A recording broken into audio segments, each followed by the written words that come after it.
الحمد لله رب العالمين والصلاة والسلام على سيد المرسلين وعلى آله وأصحابه أجمعين. أما بعد فقد قال الله تعالى في القرآن العظيم وفي الفرقان المجيد: فأعوذ بالله من الشيطان الرجيم. بسم الله الرحمن الرحيم. إنا أنزلناه في ليلة القدر وما أدراك ما ليلة القدر ليلة القدر خير من 1000 شهر تنزل الملائكة والروح فيها بإذن ربهم من كل أمر سلام هي حتى مطلع الفجر. صدق الله العظيم. الحمد لله. அனைத்து புகழும் அகிலத்தாரை படைத்து பரிபாலிக்கும் எல்லாம் அல்ல அல்லாஹ்வுக்கே உரித்தாகுக. அவருடைய சாந்தியும் சமாதானமும் அண்ணல் பெருமானார் ஸல்லல்லாஹு அலைஹி வஸல்லம் அவர்களின் மீதும் அவர்களின் அடிச்சுவற்றை அயராது பின்பற்றி வந்த சத்திய சஹாபாக்கள், தாபீன்கள், முத்தகீன்கள், குறிப்பாக இந்த புனித இரவிலே ஒன்று கூடியிருக்கக்கூடிய நம் அனைவரின் மீதும் என்றென்றும் நிரப்பமாக உண்டாகட்டுமாக. சகை பொருந்திய அல்லாஹ்வின் நல்லடியார்களே, அல்லாஹு தஆலாவினுடைய ஒரு பொது நீதி என்னவென்று சொன்னால், ஒரு சில விஷயங்களை விட ஒரு சில விஷயத்தை அல்லாஹ் மேன்மைப்படுத்தி உயர்த்தி வைத்திருக்கிறார். ஏன் என்று உலகில் கேட்பவர்கள் யாரும் கிடையாது. அவன் அதை செய்ததற்கு 1000 நுணுக்கங்களும் உள்ளே மறைந்திருக்கலாம். எனவேதான் அல்லாஹ் தன்னை பற்றியே ஃபஅலு லிமா யுரீத், நான் நாடியதை செய்பவன் என்று சொல்லித் தருவார். அதன் அடிப்படையில் ஏராளமான நபிமார்களை உலகத்தில் அனுப்பிய ரப்பல் ஆலமீன் அந்த நபிமார்களில் ஆக சிறந்த நபியாக பெருமானார் ஸல்லல்லாஹு அலைஹி வஸல்லம் அவர்களை ஆக்கினார். மாதங்களை கொடுத்த அல்லாஹ் அந்த மாதங்களிலே ஆக சிறந்த மாதமாக நாம் வீட்டிற்கும் ரமதானுடைய மாதத்தை ஆக்கி வைத்தார். நாட்களிலே ஆக சிறந்த நாளாக நமக்கு தெரியும் ஜும்ஆவுடைய தினத்தை ஏற்படுத்தியிருக்கிறார். இப்படி சொல்லிக்கொண்டே போகலாம். அந்த வரிசையில் வருவதுதான் இரவுகளிலே ஆக சிறந்த இரவு. இந்த இரவை விட பாக்கியத்திற்குரிய இரவு என்ற ஒரு இரவு கிடையாது என்று சொன்னார். அது புனிதமிகு லைலத்துல் கத்ர் இரவாகத்தான் இருக்கிறது. அந்த லைலத்துல் கத்ர் இரவு இன்றைய தினமாகவும் பெரும்பாலும் இருக்கலாம். அந்த லைலத்துல் கத்ர் வந்துவிட்டால் நாம் என்ன செய்ய வேண்டும், நம்முடைய அமல்களை எப்படியெல்லாம் அமைத்துக் கொள்ள வேண்டும் என்பதை பற்றி பார்ப்பதற்கு முன்னால், பெரும்பாலான பள்ளிகளில் நமக்கு தெரியும் லைலத்துல் கத்ர் என்று சொன்னாலே 27 இரண்டால் அந்த 27 தான் அதிகமாக மக்கள் வரக்கூடியவர்கள் என்று சொல்வதை விட குர்ஆனை முடிக்கப்படுகிறது என்பதனாலும் மக்கள் அதிகமாக ஒன்று கூடுவதனாலும் எல்லோருடைய ஆசையும் அல்லாஹ் லைலத்துல் கத்ரை 27ஆக வைக்க மாட்டானா என்பதுதான். அல்லாஹ் அப்படி ஆக்குவதற்கும் அதிக வாய்ப்புகளும் இருக்கிறது. ஏனென்றால் ஹதீஸ்களில் ஏராளமான ஹதீஸ்களுடைய ஆதார சுருதி என்ன கிடைக்கிறது என்றால் 27 லைலத்துல் கத்ராக காண கிடைக்கிறது. ஆனால் நேரத்தை பொறுத்தவரையும் கால அளவை பொறுத்தவரையும் லைலத்துல் கத்ர் இரவு என்று தான் சொல்கிறோம். லைலத்துல் கத்ர் பகல் என்று சொல்வதில்லை. லைலத்துல் கத்ர் இரவு என்று சொன்னால் அது மக்ரிபிலிருந்து ஃபஜர் வரை தான். அல்லாஹ்வே குர்ஆனிலே ஃபஜர் வரை என்று சொல்லிவிட்டார். மக்ரிபில் ஆரம்பிச்சு ஃபஜர் வரை நாம் செய்யக்கூடிய துஆ, நாம் செய்யக்கூடிய குர்ஆன், ஓதக்கூடிய குர்ஆன், நாம் செய்யக்கூடிய இபாதத் அத்தனைக்கும் அல்லாஹ் கொடுக்கக்கூடிய வெகுமதி என்ன? ஒரு நாளுக்கு 1000 மாதங்களை விட சிறந்த நன்மையை கொடுக்கிறான். இப்போ அந்த பாக்கியமான இரவுகளை நழுவ விடுவதோட விட உலகத்தில் பெரிய துர்பாக்கியசாலி யாரும் இருக்க முடியாது. எனவே இந்த 27 என்ற லைலத்துல் கத்ர் இரவை குறித்து பார்க்க போனால் ஹதீஸ்களில் பெரும்பாலும் இப்படி வரும். லைலத்துல் கத்ரை குறித்து முதலாவதாக பெரும்பாலானவர்கள் சொல்லக்கூடிய ஒரு கருத்து என்னவென்று சொன்னால், சூரத்துல் கத்ர் என்ற லைலத்துல் கத்ருடைய சூராவில் அல்லாஹ் தஆலா இன்னா அன்ஸல்னாஹு ஃபீ லைலத்துல் கத்ர் வமா அத்ராக மா லைலத்துல் கத்ர் லைலத்துல் கத்ரி கைரும் மின் அல்ஃபி ஷஹர். அப்ப லைலத்துல் கத்ர் என்று 3 முறை அந்த லைலத்துல் கத்ருடைய வாசகம் வருகிறது, வார்த்தை வருகிறது. பொதுவாகவே அரபியிலே எண்களுக்கு மதிப்பு இருக்கிறது, எண்ணிக்கைக்கு ஒரு மதிப்பு இருக்கிறது. சில பேர் கேள்விப்பட்டிருக்கலாம், அரபியினுடைய எண்களுக்கு அபுஜத் என்று சொல்வாங்க. அந்த அபுஜதினுடைய கணக்கின்படி லைலத்துல் கத்ர் லாம் யா லாம் ஹா காஃப் தால் ரா, இந்த லைலத்துல் கத்ருடைய எண்ணிக்கை எவ்வளவு வருகிறது என்பதை பார்க்கும் பொழுது 9 என்ற எண்ணிக்கையில் வரும். 9 என்ற எண்ணிக்கையில் வரும். அதோடு சேர்த்து அல்லாஹ் குர்ஆனிலே கூறக்கூடிய இந்த சூரத்துல் கத்ர், லைலத்துல் கத்ர் என்ற வார்த்தை 3 முறை வந்திருக்கிறது. அப்ப 3 into 20 9 into 3 நமக்கு தெரியும் 27 என்ற கணக்கில் சொல்வார்கள். நினைக்கலாம் இப்படி கணக்கு பார்த்தா எல்லாம் கொண்டு வரலாமே, 21 கொண்டு வரலாம், 23 கொண்டு வரலாம், 25 கொண்டு வரலாம், இப்ப கணக்கெல்லாம் பார்த்து சொல்றதா லைலத்துல் கத்ர் என்று நினைக்கலாம். ஆனால் இது ஒரு தோராயமாக சொல்லப்பட்டதுதான். ஆனால் உண்மையிலே ஹதீஸ்களில் ஏராளமாக கணக்குகள் காணப்படுகிறது, ஹதீஸ்களே காணப்படுகிறது. உபை இப்னு கஅப் ரலியல்லாஹு அன்ஹு அவர்களே சொல்கிறார்கள். யார் இந்த உபை இப்னு கஅப்? பெருமானார் ஸல்லல்லாஹு அலைஹி வஸல்லம் இப்படி சொன்னார்கள், நீங்கள் குர்ஆனை ஓதி கேட்பவர்கள் என்று சொல்லக்கூடிய ரசூலுல்லாஹ் விரலிட்டு எண்ணக்கூடிய சஹாபாக்களை தான் சொன்னார்கள். இவர்களெல்லாம் ஓதி நீங்கள் குர்ஆனை கேளுங்கள் ஏனென்றால் அவர்கள் தான் குர்ஆன் எப்படி இறக்கப்பட்டதோ அது மாதிரி ஓதுகிறார்கள் என்று சில சஹாபாக்களை மட்டும் விரல் விட்டு பெருமானார் சொன்னார்கள். அதில் ஒருவர் தான் உபை இப்னு கஅப் ரலியல்லாஹு அன்ஹு. இந்த உபை இப்னு கஅப் ரலியல்லாஹு அன்ஹு சொல்கிறார்கள், அல்லாஹ்வின் சத்தியமாக லைலத்துல் கத்ர் இரவு 27ஆகத்தான் இருக்கும், 27ஆகத்தான் இருக்கும். இது இவ்வளவு டிஃபரண்டா அவர் சொல்றதுக்கு என்ன காரணம்? சில சஹாபாக்களும் இதை கேட்டார்கள், எப்படி நீங்க சொல்லலாம், ரசூலுல்லாஹி ஸல்லல்லாஹு அலைஹி வஸல்லம் அந்த இரவை நீங்கள் தேடுங்கள் என்று தான் சொல்லியிருக்கிறார்கள், அப்ப நீங்க எப்படி 27 என்று சொல்கிறீர்கள் என்று கேட்கும் பொழுதுதான் உபை இப்னு கஅப் ரலியல்லாஹு அன்ஹு அழகாக சொல்வார்கள், என்ன ரசூலுல்லாஹ் என்ன சொன்னார்கள், லைலத்துல் கத்ரை தேட சொன்னார்கள். அப்ப நான் தேடி விட்டு தான் நீங்க சொல்லுகிறேன் 27 என்பார்கள். என்ன தேடினீங்க என்பதற்கு குர்ஆன் ஹதீஸ்களில் ஆதாரம் வரும். லைலத்துல் கத்ருடைய இரவினுடைய பகலுடைய அந்த சூரியன் எப்படி வெளிப்படும் என்று சொன்னால் கதிர்கள் அற்றதாக வெளிவரும், ஒரே உஷ்ணமாக இருக்காது. அப்ப அது மாதிரியான நிலைகளில் தான் சூரியன் வெளிவரும். அதே போல அந்த இரவில் மிக அமைதியாக அந்த இரவு காணப்படும். பல இரவுகளுக்கு மாற்றமாக ஒரு அமைதி அந்த இரவில் நிகழும். இதெல்லாம் நான் இந்த இரவில பார்க்கிறேன் என்பதாக உபை இப்னு கஅப் ரலியல்லாஹு அன்ஹு அவர்கள் சொல்லித் தருவார்கள். உமர் ரலியல்லாஹு அன்ஹு சொல்லித் தரக்கூடிய ஒரு ஹதீஸுடைய ஆதாரம், உமர் ரலியல்லாஹு அன்ஹு அவர்கள் சொல்லித் தருகிறார்கள், சஹாபாக்களுக்கு மத்தியில் அவர்கள் கேட்டார்கள், லைலத்துல் கத்ருடைய இரவை பற்றி உங்களுடைய கருத்து என்ன?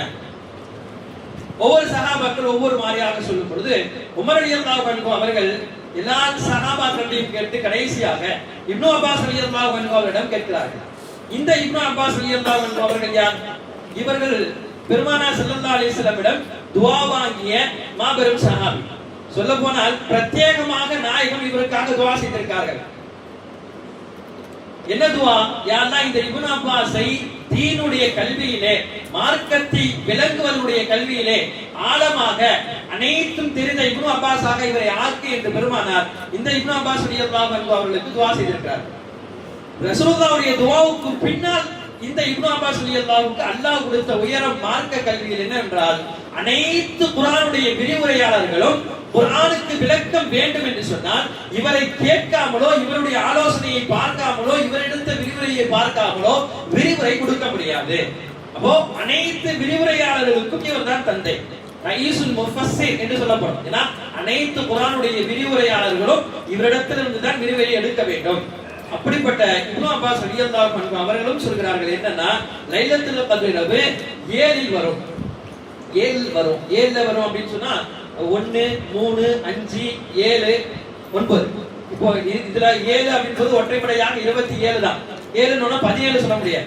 ஏன் 17 முடியாது? கடைசி 10ல தான் பெருமானார் ஸல்லல்லாஹு அலைஹி வஸல்லம் லைலத்துல் கத்ரை தேடிக்கிறார். அப்ப 7 என்ற இந்த வார்த்தையை எப்படி எடுக்கிறீர்கள் என்பதை கேட்கும் பொழுதுதான் அதாவது இப்னு அப்பாஸ் ரலியல்லாஹு அன்ஹு அதற்கும் விளக்கம் தருகிறார்கள். அல்லாஹ் தஆலா வானம் பூமிகளை 7ஆக படைத்திருக்கிறான். காபாவை தவாப் செய்யக்கூடிய சுற்றை 7ஆக அமைத்திருக்கிறான்.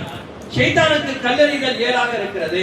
இப்படி ஏராளமான ஆதாரங்களை 7 என்பதற்கு 27 என்பதற்கு வாழையடி வாழையாக அன்றிலிருந்து இன்று வரை அதே போல நாம் இப்னு அப்பாஸ் ரலியல்லாஹுடைய கருத்துப்படி 27 லைலத்துல் கத்ராக இருக்கும் என்று நாம் நினைத்து அதிகமாக இபாதத் செய்கிறோம். 1000 கருத்துக்கள் சொன்னாலும் 27க்கு ஆதாரம் சொல்றேன், இதே மாதிரி 25க்கும் ஆதாரம் சொல்ல முடியும், 21க்கும் ஆதாரம் சொல்ல முடியும். அப்போ எல்லாத்துக்கும் ஆதாரம் தெரியுமா? எல்லா இரவும் லைலத்துல் கத்ர் இரவா ஆகுமா? அப்படி ஆகாது. ஏதேனும் ஒற்றைப்படை இரவுகளில் ஒரே இரவு தான் அசல் கருத்து, உண்மையான கருத்து. ரசூலுல்லாஹி ஸல்லல்லாஹு அலைஹி வஸல்லம் இந்த இரவு தான் லைலத்துல் கத்ர் இரவு என்று டிக்ளேர் பண்ணல. அசல் நோக்கம் என்ன? அந்த இரவை மறைத்து வைத்திருக்கிறான் அல்லாஹ். பெருமானார் ஸல்லல்லாஹு அலைஹி வஸல்லம் ஆரம்ப கட்டத்தில் அந்த இரவு அறிவிக்கப்பட்டது. ரசூலுல்லாஹ் வெளியே வந்து சொல்வதற்காக வேண்டி தான் வந்தார்கள். 2 சஹாபி சண்டை போட்டதினால் நாயகம் சொன்னார்கள், எனக்கு அந்த இரவு மறைக்கப்பட்டது என்று சொன்னார்கள். எனவே மறைக்கப்பட்டது என்று சொன்னாலும் நமக்கு எப்படி இந்த 5 நாட்களில் தான் இந்த இரவு இருக்கிறது. இன்றைய நாள் முழுக்க இபாதத், அதை தாண்டி போனால் 29. இதை நாம் முழுமையாக இதுவரையும் செய்த இபாதத்தை தொடர்ந்து செய்தால் கண்டிப்பாக அந்த இரவினுடைய பாக்கியத்தை அல்லாஹ் கொடுப்பான்.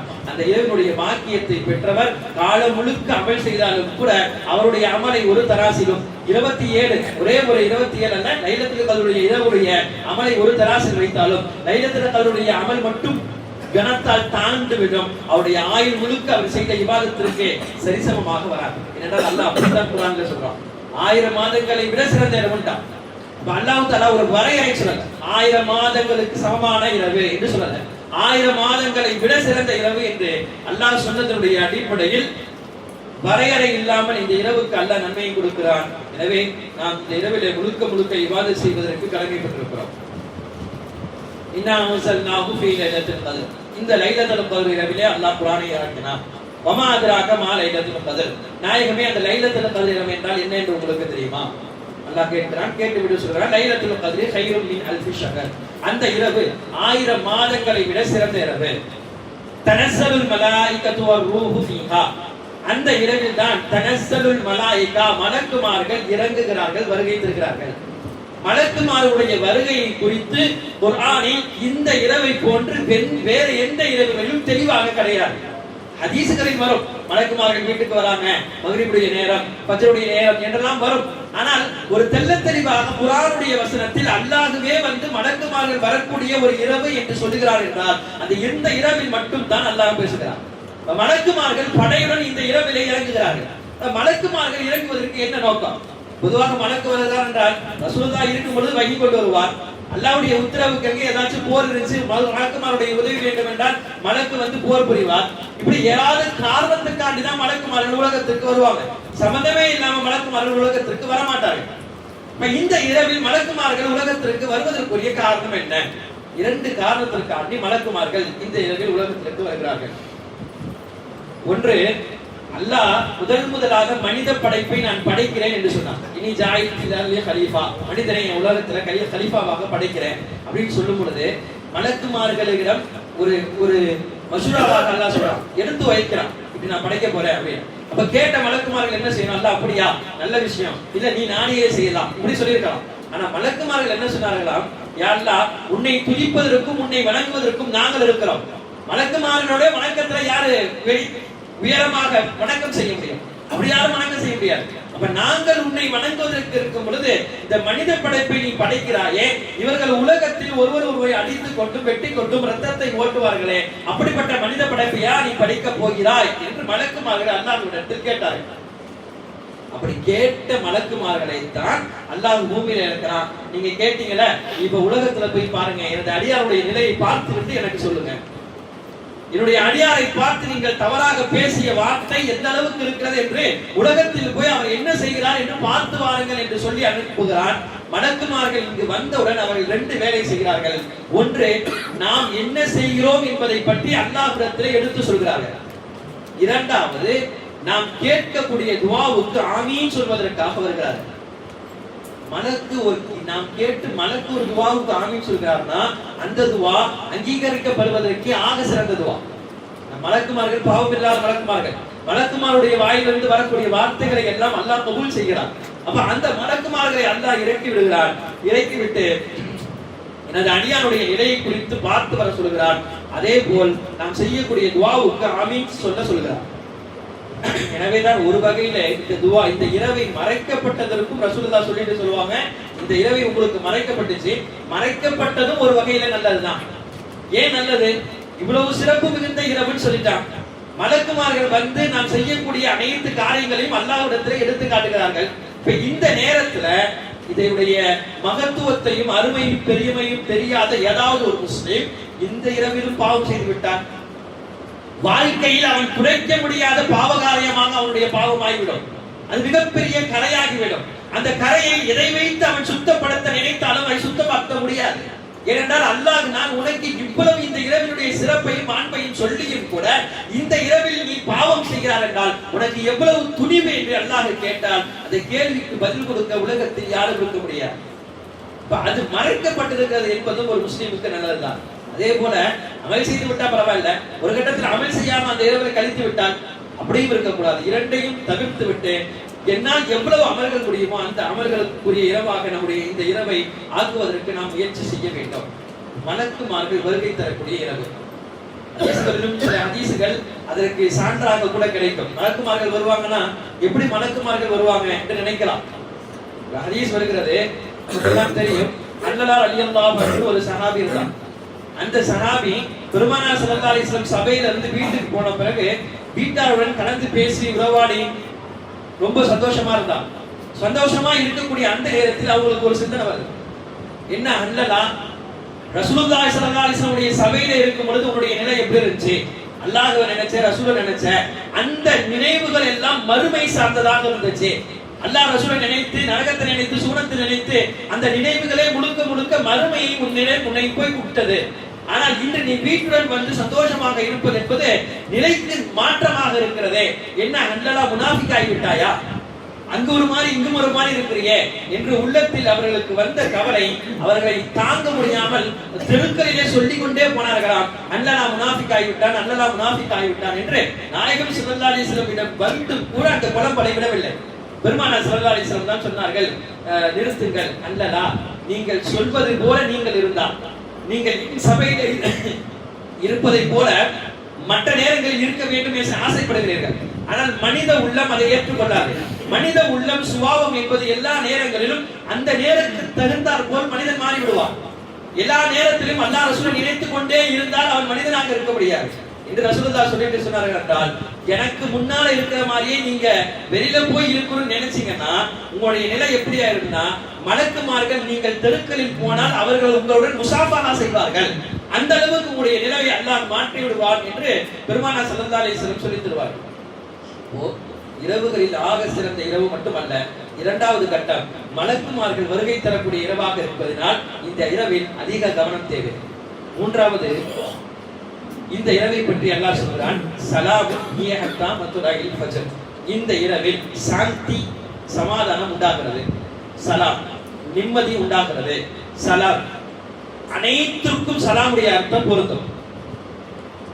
சலாமுடைய சரியான அர்த்தம் பொருள் என்னவென்று சொன்னால், அந்தந்த நிலைக்கு தோதுவாக சலாமுடைய அர்த்தம் பொதிந்து கொள்ளும்.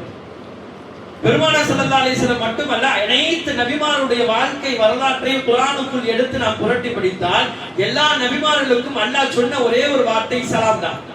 சலாமை சொல்ல சொல்ல அவருடைய பிரச்சனைகள் அத்தனைக்கும் அல்லாஹ் தீர்வு சொல்வார். ஒரு நபியினுடைய வாழ்க்கையில் பல கஷ்டங்கள் பட்டுக் கொண்டே வருவார். அந்த நபி மக்களால் பல பிரச்சனைகளை ஏற்படுத்தப்படும். எல்லா விதமான பிரச்சனைகளுக்கு பிறகும் ஒரு கட்டம் தாண்டி அந்த நபிக்கு அல்லாஹ் சொல்வான், சலாம் என்று சொல்வான். அந்த சலாமுக்கு பிறகுதான் அந்த நபி பாதுகாக்கப்படுவார். அந்த நபியுடைய பிரச்சனைகள் அத்தனையும் ஒன்றுமே இல்லாமல் ஆகிப்போம். மூசா அலைஹிஸ்ஸலாம் தௌராத்துடைய வேதத்தை வாங்க போகிறார்கள்.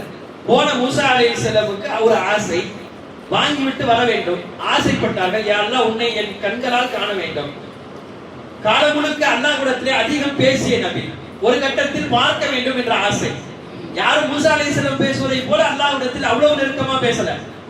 சர்வசாதாரணமாக அல்லாஹ்விடத்திலே பேசக்கூடிய, அதிகம் பேசக்கூடிய, ஆர்வம் படைத்த, ஆசை படைத்த மூசா அலைஹிஸ்ஸலாம். ஒரு வாட்டி அல்லாஹ் இப்படி கேட்டான், நீங்க மூசா கையில வச்சிருக்கீங்களா, அது என்ன? நம்மள கையில ஏதாச்சும் ஒரு குச்சி வச்சிருந்தா நம்மள்ட்ட என்னன்னு கேட்டா நம்ம என்ன சொல்லுவோம்? இதுவா, இது கம்பு, இது குச்சி, முடிஞ்சிருச்சு. மூசா அலைஹிஸ்ஸலாம் கையில வச்சிருக்கீங்களா, என்ன மூசா என்று கேட்டா, யா அல்லாஹ் நான் இது குச்சி வச்சிருக்கேன், இதை வச்சு நான் மரத்துல இலைகள் படிப்பேன், இதை வச்சு யாராச்சும் வந்தாங்கன்னா அவங்களை தடுப்பேன், இதை வச்சு என்னுடைய தேவைகளை அப்படியே அடுக்கி கொண்டே போகிறார். மூசா அலைஹிஸ்ஸலாம் அல்லாஹ் கேட்டது ஒரு பதில். மூசா அலைஹிஸ்ஸலாம் அல்லாஹ்விடத்திலே அதிகம் பேசுவதற்கு ஆசைப்பட்ட நபி. ஒரு கட்டத்தில் அல்லாஹ்வை பார்க்க வேண்டும் என்று ஆசைப்பட்டார். அல்லாஹ் சொன்னான், மூசா பார்க்க வேண்டும் என்றால் நான் உனக்கு கொடுத்த இந்த கண்களை வைத்து என்னை பார்க்க முடியாது. மூசா அலைஹிஸ்ஸலாம் இல்லை, பார்க்க வேண்டும் என்ற ஆசை. கடைசியாக அல்லாஹ் சொன்னான், என்னுடைய தஜல்லியை ஒரு மலையின் மீது இறக்குகிறேன், ஒரு சின்ன அளவு. அந்த மலையை நீ பார்த்துக்கொள். மலையின் மீது இறக்கப்பட்ட பொழுது அந்த மலை துகள் துகளாக ஆகி போனது. மூசா அலைஹிஸ்ஸலாம் மயக்கமுற்று கீழே விழுந்துட்டார்கள். இந்த நிகழ்வுக்கு பிறகு அதே போல் மூசா அலைஹிஸ்ஸலாம் ஃபிரௌனுடைய கூட்டம் துரத்தி வரும் பொழுது அந்த நைல் நதியிலே கடந்து செல்லக்கூடிய அந்த நிகழ்வுக்கு பிறகுதான் அல்லாஹ் சொன்ன வார்த்தை, மூசாவே உன் மீது சலாம் உண்டாவதாக. அப்ப அத்தனை பிரச்சனைகளுக்கும் அல்லாஹ் சொன்ன இந்த சலாம் என்பது மூசா அலைஹிஸ்ஸலாமுடைய வாழ்க்கையில் இருந்ததால் அவர்கள் மிகப்பெரிய வெற்றி அடைந்தார்கள் என்பது குர்ஆனுடைய வழிகளை நம்மால் பார்க்க முடிகிறது. அதே போல் நூஹ் அலைஹிஸ்ஸலாம் அவர்களை பற்றி அல்லாஹ் சொல்லும்போது சலாமுன் அலா நூஹின் ஃபில் ஆலமீன், நூஹே உங்கள் மீது சலாம் உண்டாவதாக.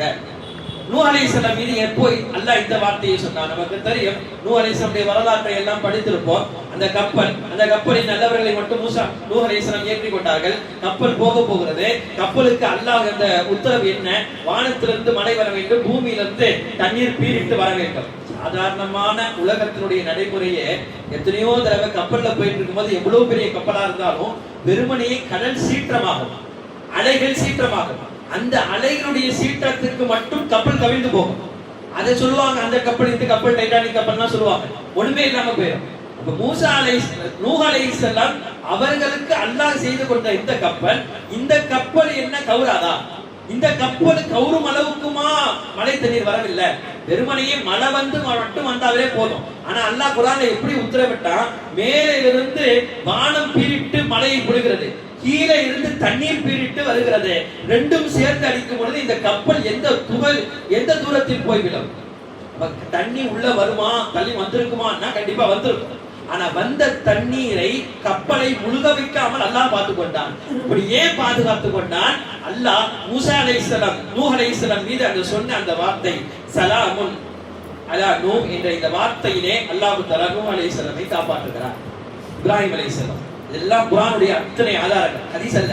குர்ஆனிலே அல்லாஹ் நபிமார்களை குறித்து சலாம் சலாம் சலாம் என்று சொன்னதுடைய பேரில் அவர் பிரச்சனைகள் எல்லாம் அல்லாஹ் எப்படி ஒன்றுமே இல்லாமல் ஆக்கிவிட்டான் என்பதற்காக சொல்ல வருகிறேன். சலாமுன் அலா இப்ராஹிம், இப்ராஹிம் அலைஹிஸ்ஸலாம் மீது சலாம் உண்டாவதாக. என்ன இப்ராஹிம் அலைஹிஸ்ஸலாம் என்ன செய்தார்? அந்த சிலைகளை எல்லாம் உடைத்ததன் பேரில் மக்கள் எல்லாம் அந்த எதிரிகள் எல்லாம் கூட்டி வச்சு அவரை மிகப்பெரிய ஒரு மிச்சரிக் என்ற ஒரு பெரிய விஷயத்தை வச்சு தூக்கி நரகத்தில் வீசப்பட போகிறது. பெரிய நரகம் என்று சொல்வதற்கு காரணம் என்னவென்று சொன்னால் அதனுடைய ஜுவாலைகளும் அதனுடைய நெருப்புகளும் அந்த அளவுக்கு இருந்தது. அந்த நெருப்புக்கு மேல் ஒரு பறவை பறந்து போனாலும் பறவை கருகி போய் அந்த நெருப்புக்குள்ளே விழுந்துவிடும். அப்ப எவ்வளவு பெரிய நெருப்பை மூட்டிருப்பார்கள் ஒரே ஒரு மனிதரை எரிப்பதற்காக.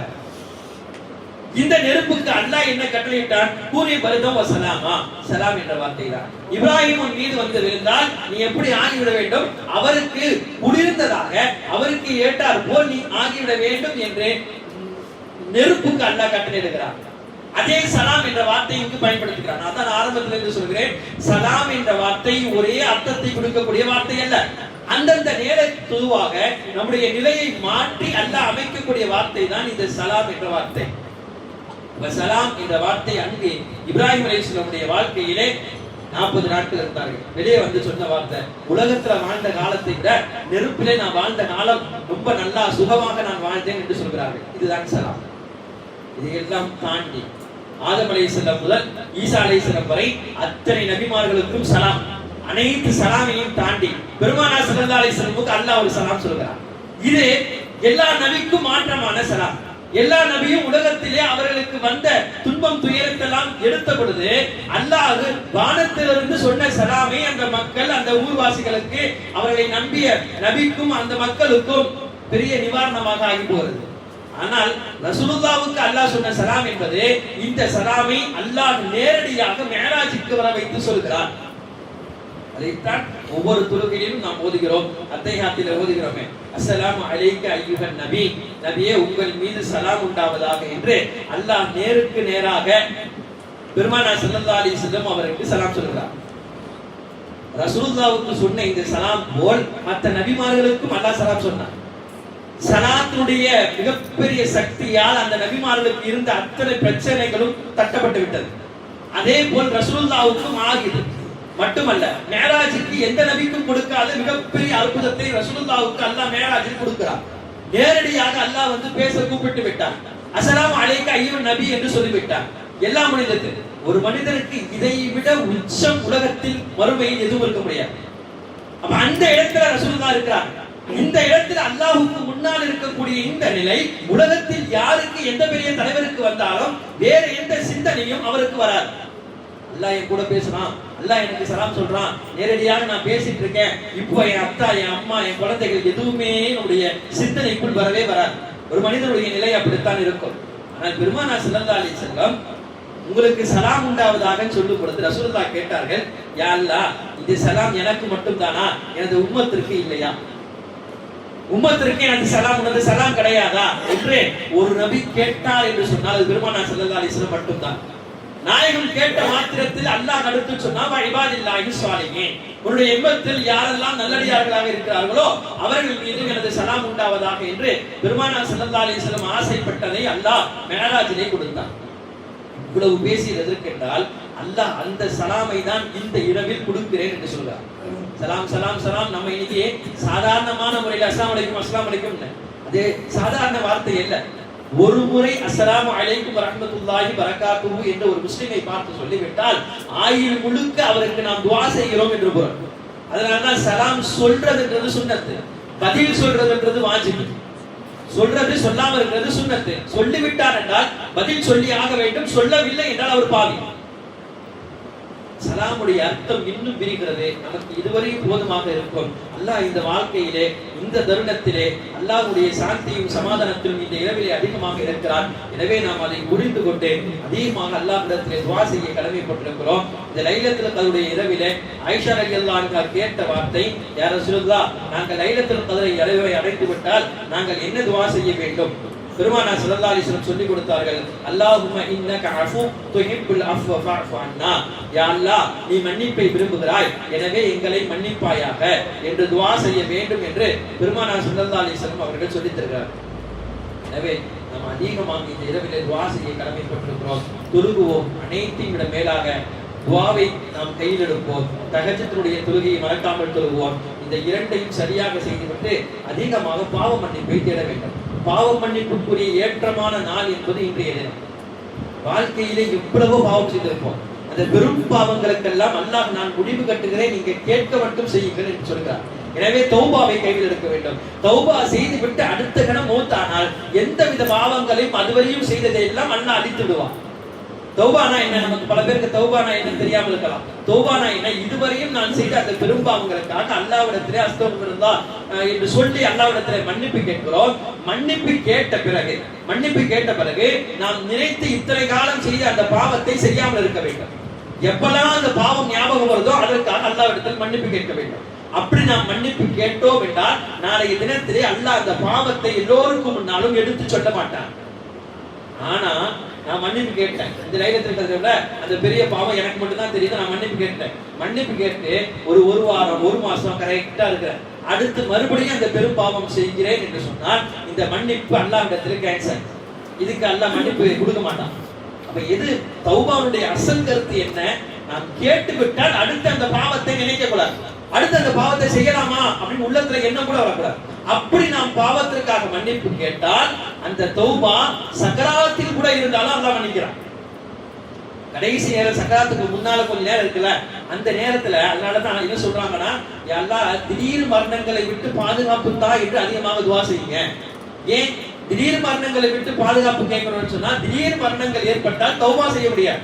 இப்ப படுக்கையா ஒரு சில தினங்கள் இருக்கும் பொழுது அல்லாஹ்வை நினைத்து நமது பாவத்திற்கெல்லாம் தௌபா செய்யலாம். அப்படி தௌபா செய்து விட்டார் என்றால் கண்டிப்பாக இருக்கக்கூடிய ஒரு சில தினங்களில் அவர் மௌத்தாகிறார் என்றால் அவர் பாவம் மன்னிக்கப்பட்டவராக, வாழ்க்கையில் பாவம் செய்யாதவராக மன்னிக்கப்படுகிறார். எனவே இந்த தௌபாவை இந்த இரவில் நாம் மறந்து விடாமல் நம்முடைய பாவத்திற்கு அனைத்திற்கும் அல்லாஹ்விடத்திலே துஆ செய்வோம். யா அல்லாஹ், அனைத்து பாவத்தையும் நான் எனக்கு மன்னித்து விடு, இதற்கு மேல் நான் உறுதியாக பாவம் செய்ய மாட்டேன் என்று அல்லாஹ்விடத்திலே துஆ செய்ய கடமைப்பட்டிருக்கிறோம். வல்ல அல்லாஹ் நம் அனைவருடைய பாவத்தையும் மன்னித்து நாளைய சுமணத்திலே இன்று போல சுமணத்திலும் நம் அனைவரையும் ஒன்று சேரக்கூடிய வாக்கியத்தை தந்தருள் புரிவானாக. வாக்கு தவான